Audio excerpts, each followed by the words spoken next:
Whenever the roll call of names is listed from this cenotaph, Charles Davis's name is always listed first. This honor is very appropriate, as Charles's life was studded with acts of heroism. But before I talk about his incredible life, we should start with his humble beginnings. He was born and raised in a log cabin. That's because at the time of his birth in 1841, Winnetka was an unincorporated and rural land full of uninhabitable swamps and dense forests. At the time, every settler in the area was a pioneer, including the Davis family, who arrived sometime from New Hampshire after Charles was born. Charles, affectionately known as Charlie to friends and family, was the son of Seth and Eliza Davis. Seth worked as the local cooper, which meant that he supplied the then small village with the casks, barrels, and buckets needed for farming and other work.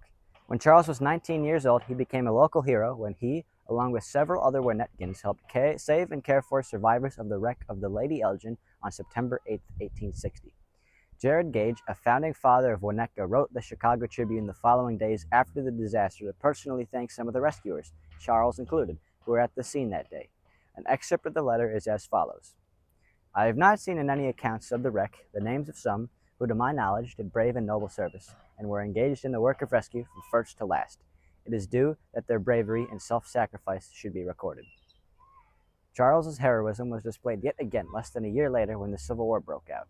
Charles's heroism was displayed yet again less than a year later when the Civil War broke out. He enlisted in the Army immediately after this happened and was the first of 3 Winnetkins to enlist.